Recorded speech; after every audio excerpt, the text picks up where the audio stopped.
Olá, boa noite, a graça e a paz do Senhor Jesus. Que bom estar com você aqui nessa noite abençoada que o Senhor preparou para louvor da sua glória. E eu quero orar com você nesse momento para compartilhar a palavra de Deus para o seu coração. Em nome de Jesus, esse domingo abençoado que o Senhor nos concedeu, depois de termos participado já dos nossos cultos presenciais.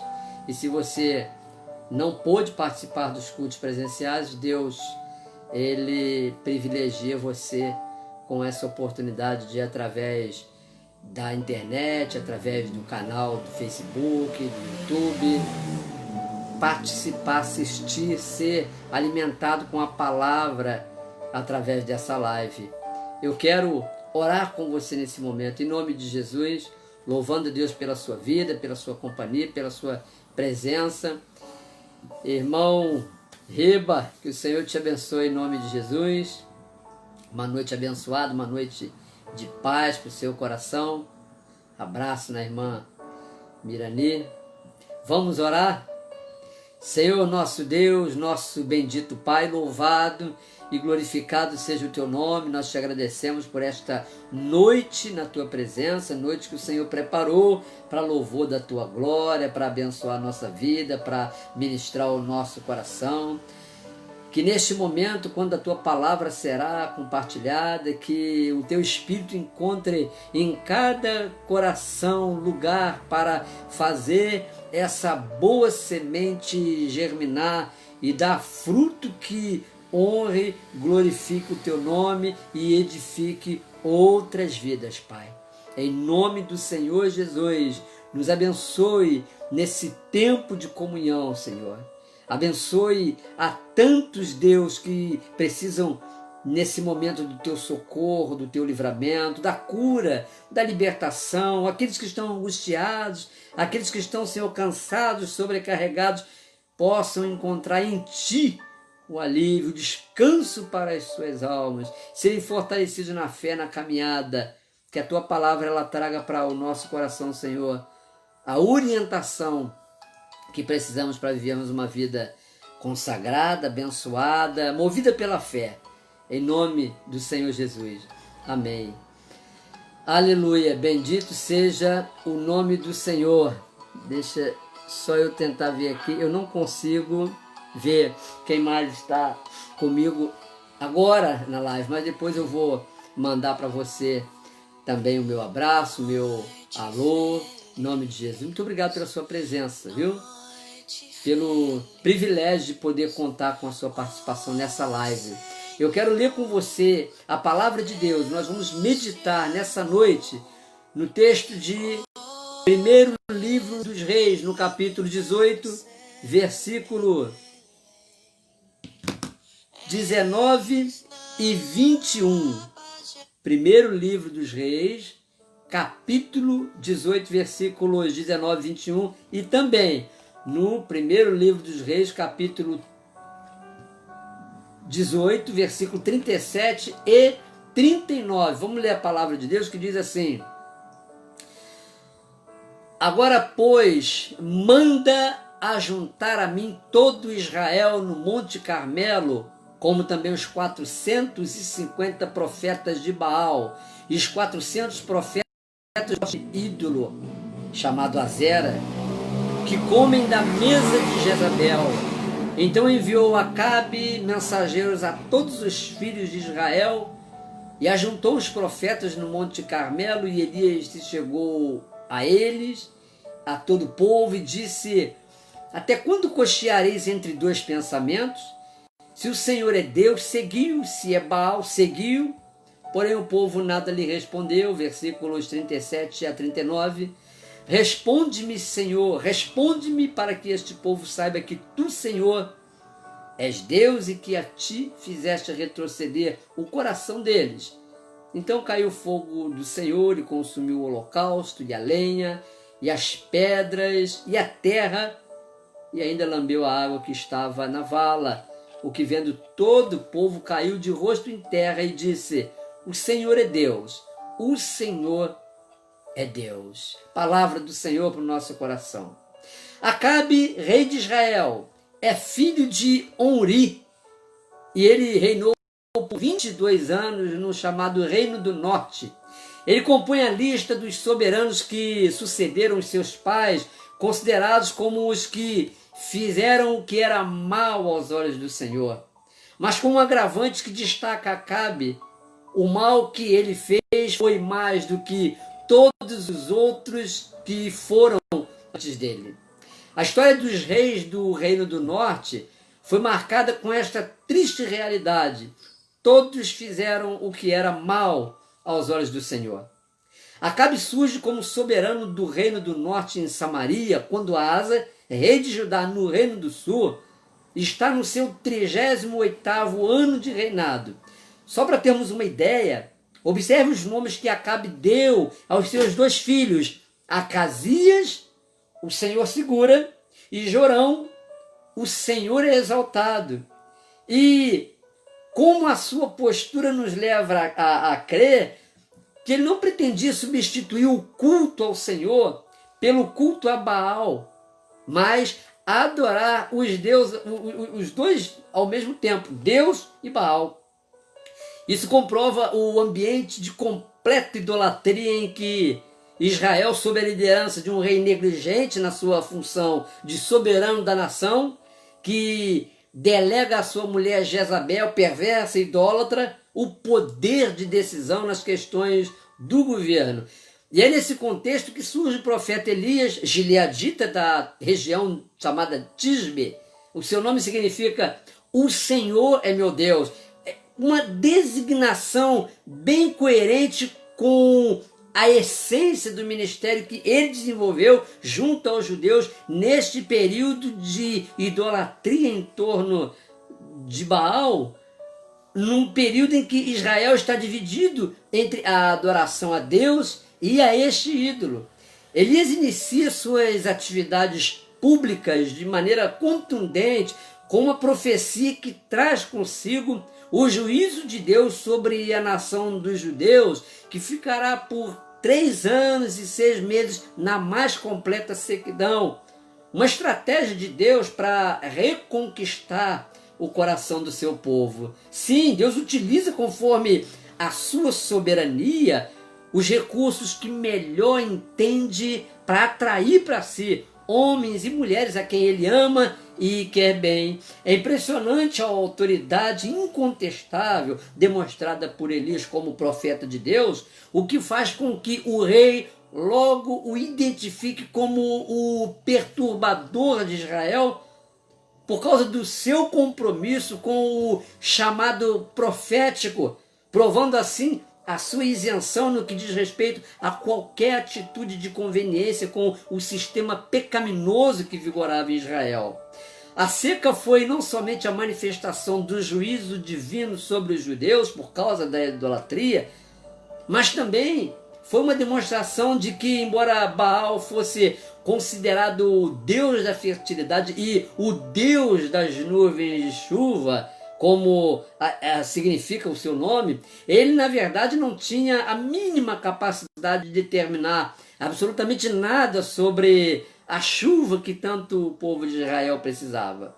Tudo isso mostra o quanto o povo de Deus, seduzido pela idolatria, havia se esquecido das recompensas da obediência, descritas no livro de Levítico, lá no capítulo 26, versículos 3 e 4, que diz: se andares nos meus estatutos, guardares os meus mandamentos e os cumprires, então eu vos darei as vossas chuvas ao seu tempo, e a terra dará a sua messe, o seu fruto, e a árvore do campo o seu fruto. E essa verdade bíblica, que contradiz a autoridade que os profetas pagãos diziam que Baal tinha, desmentindo o que eles acreditavam ser o Deus da fertilidade e das nuvens de chuva. Conforme dito pelo texto de Levítico, é Deus e não Baal, o Deus que dá a chuva no tempo próprio, torna a terra fértil para a boa colheita e faz que o campo dê o seu fruto.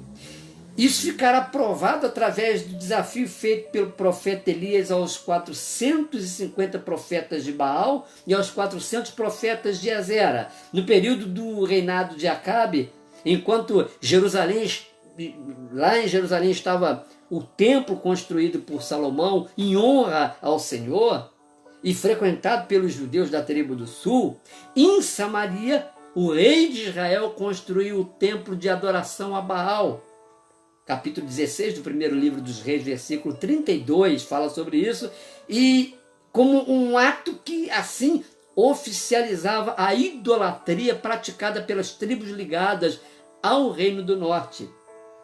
3 anos e meio depois que Elias esteve longe dos olhos de Acabe, ele recebe de Deus a ordem de se apresentar novamente ao rei, e mantendo a mesma postura de autoridade na palavra de Deus como antes, Elias manda que Acabe convoque não somente todo Israel para estar no Monte Carmelo, como também devem estar presentes os 850 profetas pagãos. Deus, por intermédio do seu profeta, chamado de o perturbador de Israel, que ficou em silêncio durante os últimos 3 anos e meio, fará algo extraordinário no Monte Carmelo.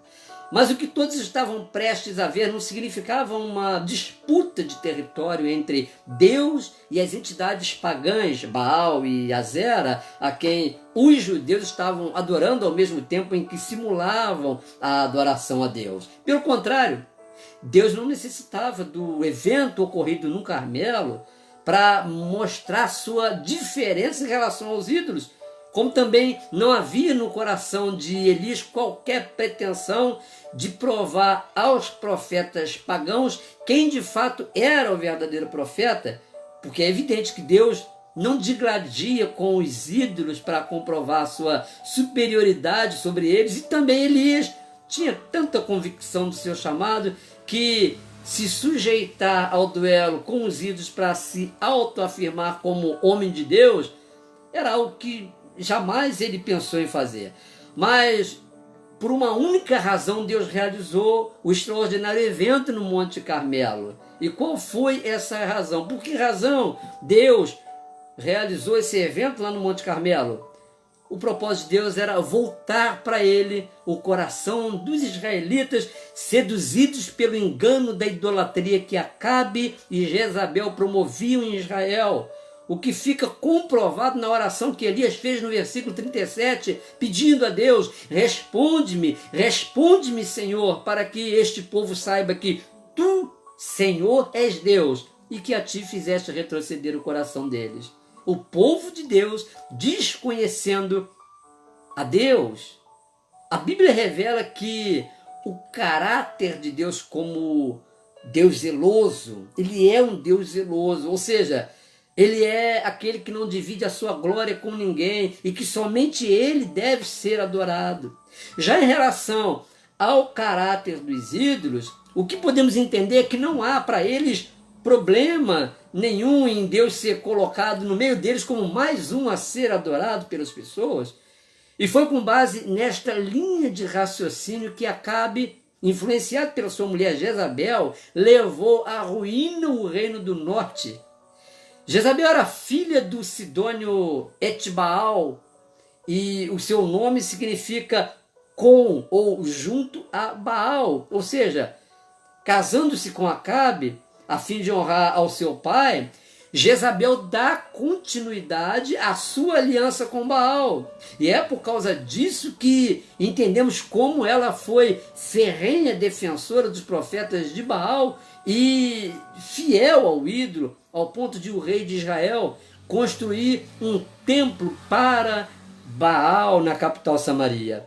Acabe lembra os cristãos que fazem aliança através de casamentos com outras pessoas que não confessam, não professam a fé em Jesus, com pretexto de que com o tempo vai se converter, quando na prática a vida da pessoa crente se torna uma constante angústia e uma busca interminável em oração pela conversão do cônjuge. Ou pode acontecer até o contrário, em vez de se manter firme nas suas convicções evangélicas, abandonar a fé em Jesus. O casamento de Acabe fazia parte da aliança que Omri, seu pai, rei de Sidom, fez com Etbaal, e que era pai de Jezabel. E foi a partir daí que se deu origem à adoração a Baal em Israel. Com certeza Jezabel tinha como garantia a vitória dos profetas de Baal contra Elias, porque Baal simbolizava o Deus da fertilidade e das nuvens de chuva, e o contexto era de seca, era de falta de chuva já há 3 anos e meio, e assim o Monte Carmelo seria um cenário da vitória definitiva do paganismo sobre a fé judaica no único Deus. Dá para a gente imaginar que para os profetas de Baal, diante da terrível seca que atingia a região de Samaria, uma convocação de Elias para que todos estivessem no Monte Carmelo não seria para outra coisa, senão para que todos juntos fizessem um grande clamor ao Deus da fertilidade e das nuvens de chuva, como uma confirmação do que eles esperavam, isto é, a adesão do homem de Deus, do profeta Elias, ao paganismo, o que fortaleceria o sincretismo religioso em Israel. Elias mandou apenas que Acabe fizesse a todos a convocação, mas não revelou a sua estratégia de, ali no Monte Carmelo, reconduzir o coração do povo para Deus. Esse era o objetivo. Podemos sim, diante de situações que demandem ações humanitárias, somarmos nossos esforços aos de outras pessoas, seja de qual credo ou religião forem, para amenizar a dor, reparar perdas quando possível e consolar os outros em seus sofrimentos. Mas nas questões relacionadas à fé, temos que ser firmes e irredutíveis em declarar que a nossa confiança está no Deus Todo-Poderoso e em Jesus Cristo, o único mediador entre Deus e os homens. Por isso não podemos confundir ecumenismo, que é um termo que se relaciona ao ajuntamento dos cristãos que creem na doutrina bíblica da salvação em Jesus Cristo como o único capaz de livrar o pecador da condenação eterna. Não podemos confundir com o sincretismo, que propõe o ajuntamento, a unidade de todas as religiões em torno da fé em Deus, mas que pode ser expressada das mais variadas formas e rituais, sem necessariamente basearem a prática das suas crenças na verdade da palavra de Deus, como o mentiroso ditado de que todos os caminhos levam a Deus. Nós sabemos que Jesus Cristo é o caminho, a verdade e a vida, e ninguém vem ao Pai a não ser por Ele. Não, a Bíblia, ela é o nosso único manual de regra de fé e prática, e todo ensinamento contrário à exclusividade de Jesus Cristo como único e suficiente Salvador é maldito e digno de condenação. E nós somos herdeiros desta fé pregada por Elias, da qual ele não abriu mão. E foi isso que ele fez no Monte Carmelo, rejeitando se associar ao paganismo e ao sincretismo religioso, assumindo todas as consequências que lhe sobrevieram a seguir, porém se mantendo firme nas suas convicções e não negando a sua própria consciência a respeito da verdade da fé no único Deus. Quando a gente lê no versículo 22 a afirmação de Elias, de que só ele ficou dos profetas do Senhor, e os profetas de Baal são 450, mesmo sabendo que Obadias, o mordomo de Acabe, que era um homem fiel a Deus e havia escondido 100 profetas do Senhor nas covas que ele fez, ele fala no sentido, Elias fala no sentido de que ele ficou só como aquele que resistiu ao rei e aos profetas de Baal em público, enquanto que os outros aceitaram o benefício oferecido por Obadias e foram escondidos por ele nas covas que ele fez. Elias é exemplo de alguém que mantém a sua fé pessoal no Deus de Israel e que se expõe, custe o que custar, na defesa da honra do Senhor, não negando a sua consciência. Existem momentos na vida que enfrentamos circunstâncias que exigem de nós decisões segundo a boa consciência. E nem sempre temos o apoio ou mesmo se mantém perto de nós os que dizem defender as mesmas convicções éticas e morais que temos, seja por causa da frouxidão de caráter de quem pensávamos estar preparados para suportar situações adversas, mesmo com o risco de perdas de privilégios, ou seja pela corrupção do coração de quem se tornou mais interessado em buscar vantagens pessoais e não que diz respeito ao reino de Deus. Mas a verdade é essa, que no momento quando estoura a guerra, a perseguição, a dificuldade, a luta, muitos dos que dizem ter a mesma convicção ética e moral que nós acabam se afastando. Pode ser que você já passou ou venha passar por algum momento dramático na sua vida e se sinta só, sem pessoas ao seu lado para compartilhar a sua dificuldade. Mas seja persistente, persevere em toda causa que honra a Deus, toda causa que abençoa a sua vida e que edifica outras pessoas, porque Deus fará você prevalecer mediante a sua fé ousada, diante de situações que aparentemente você esteja em desvantagem. Quando os israelitas chegam ao Monte Carmelo, Elias pergunta até quando eles cochearão entre dois pensamentos. Cochear significa manquejar, e o termo lembra o coxo, que não consegue se manter firme, como uma representação da falsa fé que Israel tinha em Deus.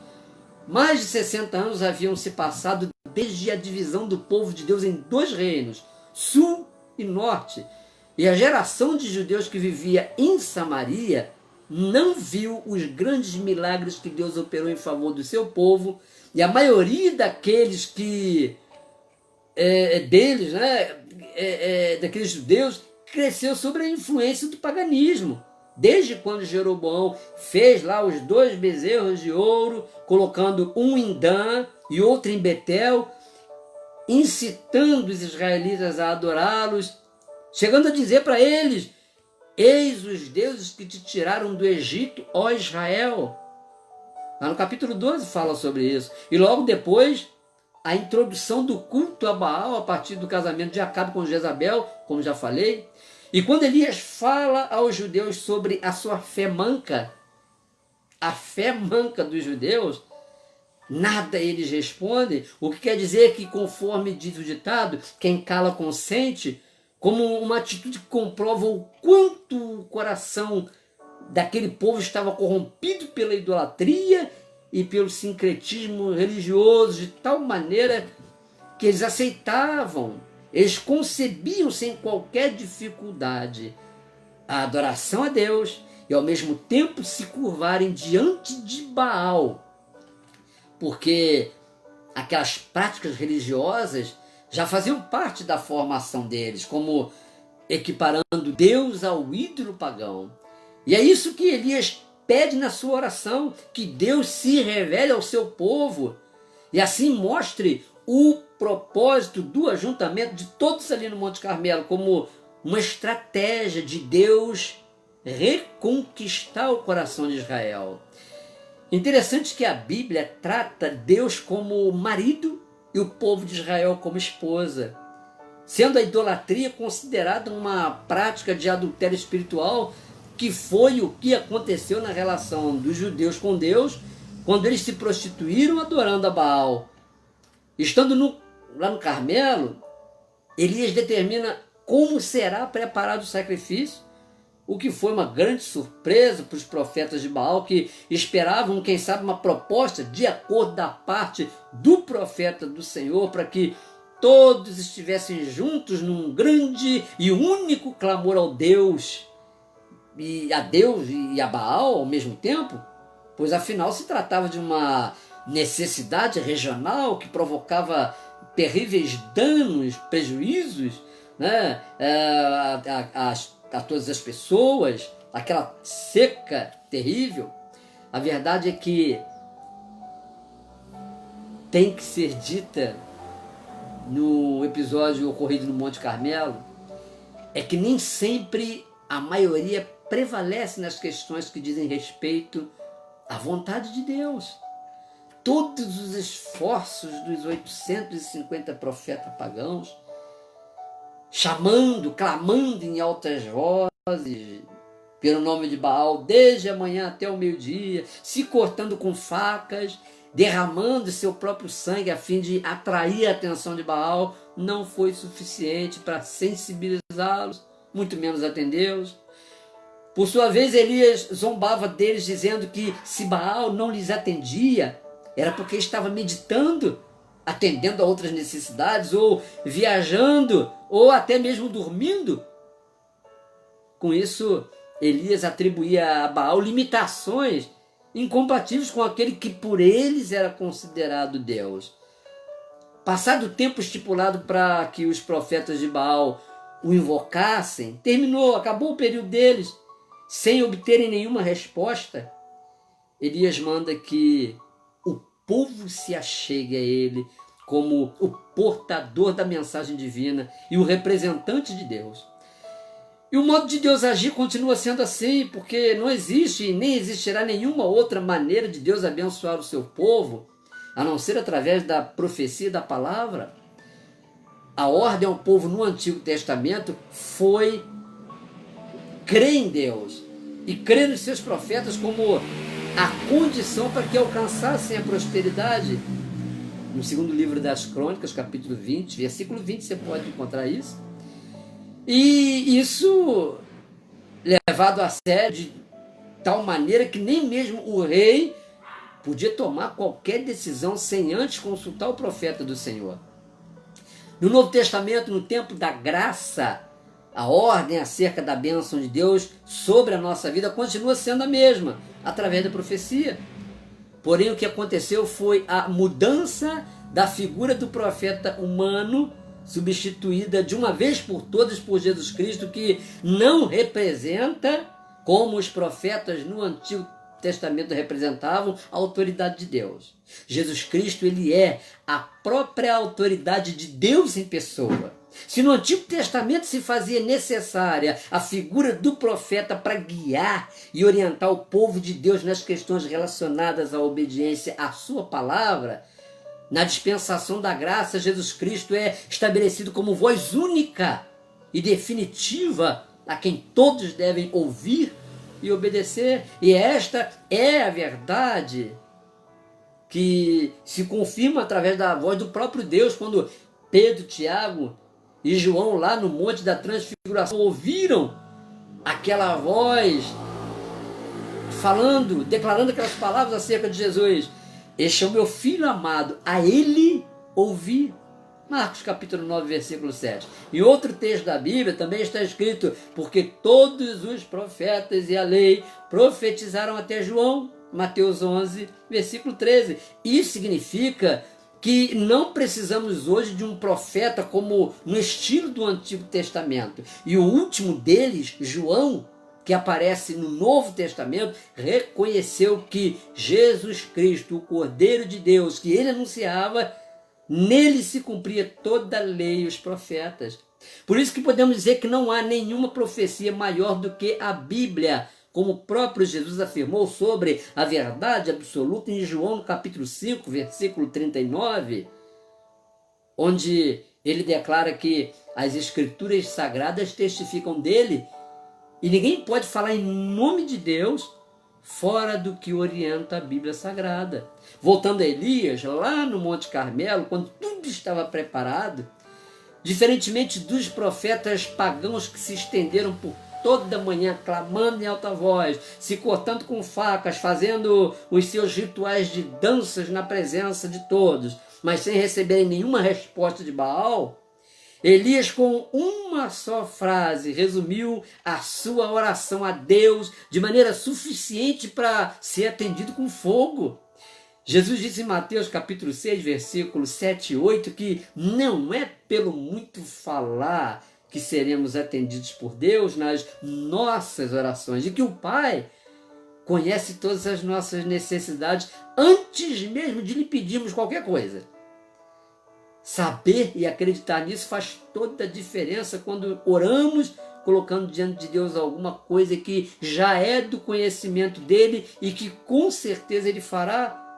Primeiro, se o que pedimos visa a glorificação do seu nome. E segundo, se está de acordo com o plano de Deus para a nossa vida, que pertence a ele. E ali no Monte Carmelo, depois que Elias orou, o mais extraordinário que aconteceu não foi cair fogo do céu, mas foi o povo ser convencido pelo fogo de Deus, se arrepender e voltar o seu coração para ele, declarando na presença de Elias, de Acabe, dos 400 profetas de Baal, dos 450 profetas de Baal, dos 400 profetas de Azera, que não Baal, mas sim, só o Senhor é Deus. Aleluia. Eu entendo que o que precisamos na nossa geração não é da manifestação do fogo de Deus, porque isso já tem acontecido em todas as partes do mundo, onde milhares de pessoas têm sido alcançadas por Jesus através da profecia da palavra. Ou já cessou o ministério do Espírito Santo? E como sabemos que não cessou o ministério do Espírito Santo, porque, claro, Deus age através do Espírito Santo, então por que não buscamos o fogo de Deus com propósitos que vão além de sermos vistos ardendo em fogo, né, por Ele? Como pessoas cheias da graça, cheias de poder, cheias da unção, tem que haver um propósito maior. João Wesley, que foi um instrumento poderoso de Deus, ele disse uma vez: eu me coloco em chamas e o povo vem para me ver queimar. Da mesma forma como Elias orou e o fogo de Deus desceu em resposta à sua oração, e o resultado foi o coração do povo se voltar para Deus arrependido e confessando Deus como Senhor, único Senhor. Assim também foi John Wesley, alguém que não queria apenas aparentar ser cheio do fogo de Deus, mas que desejava ser usado tão poderosamente pelo Espírito Santo que quem o ouvisse não saísse da sua presença sem a convicção do pecado ou do perdão dos seus pecados e a certeza da salvação, ou da consciência de culpa causada pelos pecados que cometia e a expectativa da condenação eterna. De qualquer forma, quem ouvia John Wesley sentia revirar no coração as palavras que ele pregava, justificando ou condenando. Precisamos resgatar o entendimento sobre fogo de Deus na nossa vida e a sua verdadeira finalidade, que não é a de nos tornar exibidos como pessoas consagradas a Deus, mas como pecadores arrependidos que atraem também para o perdão de Deus homens e mulheres que Ele quer salvar. Quando Elias exerceu o seu ministério, havia uma idolatria específica do povo de Deus em torno da figura de Baal. E por isso que ele foi preciso, foi direto no combate ao mal do seu tempo. Infelizmente, mesmo com o fogo de Deus sendo derramado em muitos lugares, não vemos hoje um número significativo de pessoas sendo convencidas a abandonarem a idolatria. E a dificuldade que temos também é de não compreendermos o que de fato significa a idolatria no nosso tempo e como ela se manifesta na nossa cultura e no nosso modo de ser igreja na atualidade, tão estimulados que somos ao consumismo. A idolatria se configura pelo pecado de substituir Deus por pessoas ou coisas as quais colocamos no mesmo nível de importância que Ele. Isso não quer dizer apostatar da fé ou abandonar a Deus, nem deixar de frequentar a igreja.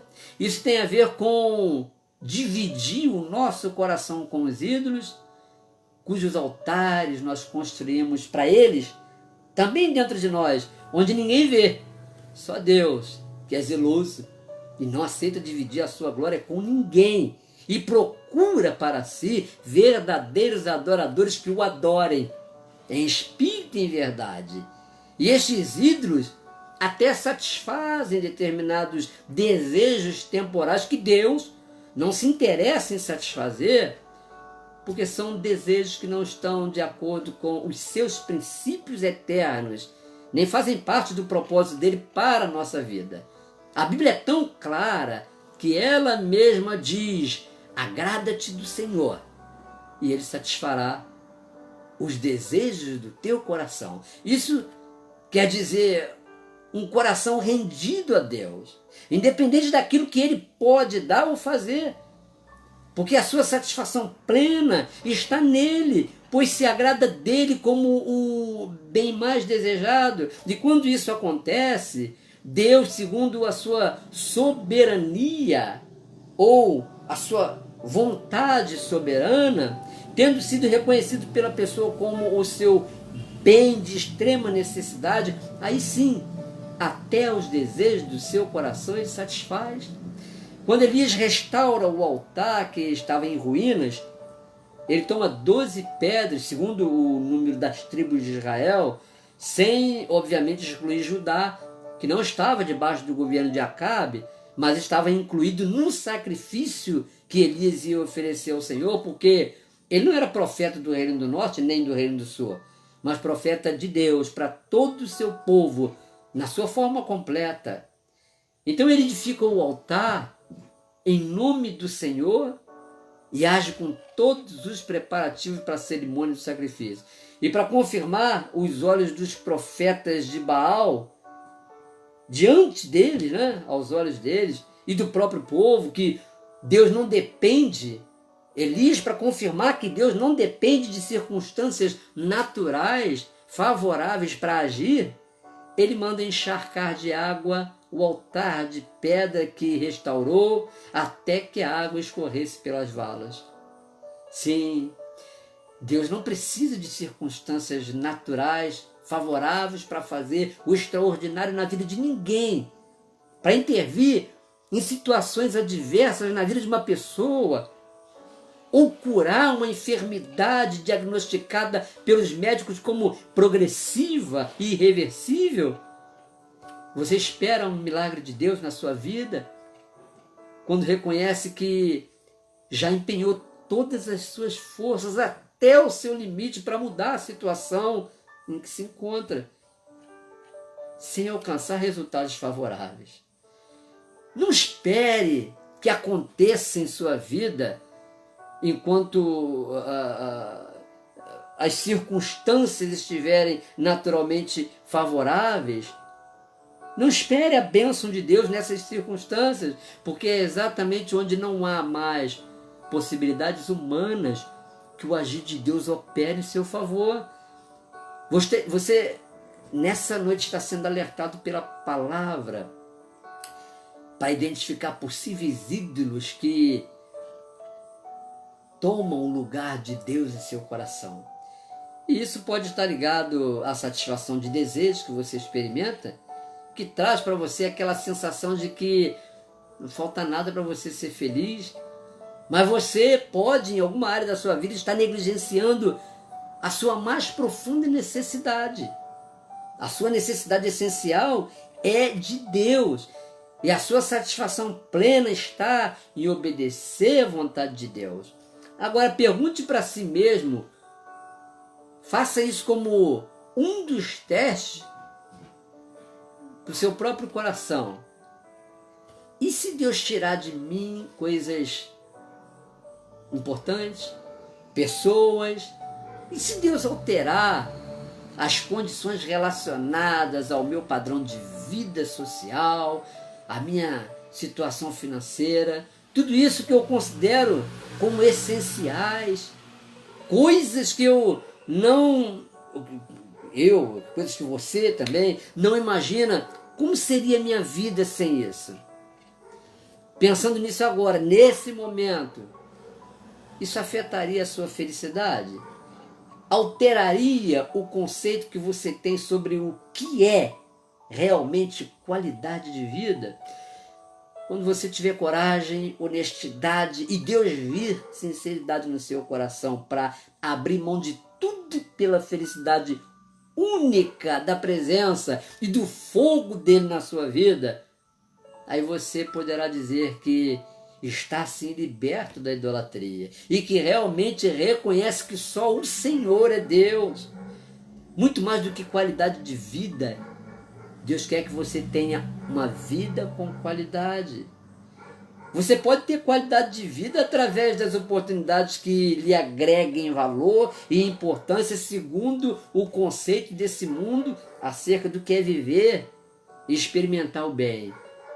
Mas você só poderá ter vida com qualidade e discernir sobre o que significa o verdadeiro bem quando a sua mente passar pela transição espiritual para além dos interesses que lhe movam por mais qualidade de vida no nível da existencialidade. Você tem que ir além e pensar que a vida ela não se resume nas conquistas deste mundo.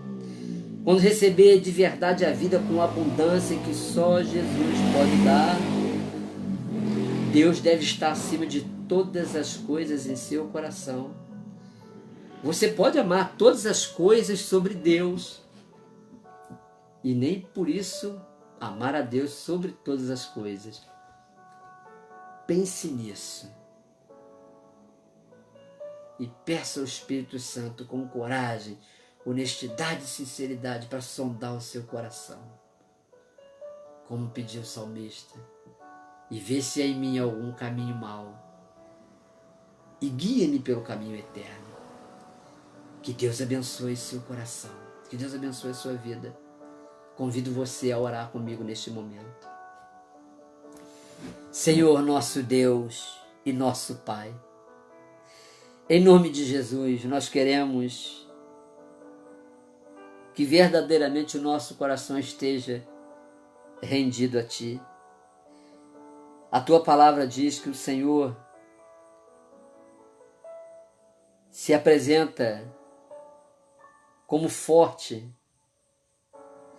A Tua palavra diz que os Teus olhos passam por toda a terra para se mostrar forte para com aqueles cujo coração é totalmente Teu. Ah, Senhor Jesus, nós abrimos o coração para Ti, Te damos liberdade para nos sondar e retirar de nós tudo aquilo que esteja tomando o Teu lugar no nosso coração. Nos ensine a compreendermos que a Tua presença, o Teu fogo, ele nos é suficiente. Nos ensine o que diz a Tua palavra quando fala buscar a Deus, o reino de Deus em primeiro lugar. Primeiramente, todas as outras coisas serão acrescentadas. Nos ajude, Senhor. Glorifica o Teu nome através da nossa vida. Aumenta a nossa fé. Dá-nos disposição para continuarmos com a nossa consciência diante de Ti, mantendo a boa consciência, a coerência com a ética, com aquilo que é moral, com aquilo que é decente, com aquilo que honra e glorifica o Teu nome na nossa vida. Abençoe a vida do meu irmão, da minha irmã, de cada pessoa que vai receber essa palavra e que nós não tenhamos nenhum receio de sermos tratados pelo Senhor ao ponto de, se necessário, perdermos aquilo que consideramos como coisas valiosas para a nossa vida, se estiverem tomando o Teu lugar no nosso coração. Em nome de Jesus, eu oro abençoando cada um dos Teus filhos e filhas. Amém. Que o Senhor te abençoe, guarde verdadeiramente seu coração, que seu coração seja totalmente dele. Tenha uma noite abençoada, tenha uma semana abençoada em nome de Jesus. Obrigado pela sua participação comigo aqui. Compartilhe esse vídeo, eu vou colocar lá no YouTube, no meu canal. Se você não está inscrito no canal, tem outras mensagens lá também que podem abençoar a sua vida. Compartilhe esse vídeo, abençoe pessoas. Em nome de Jesus. Um abraço. Fique na paz.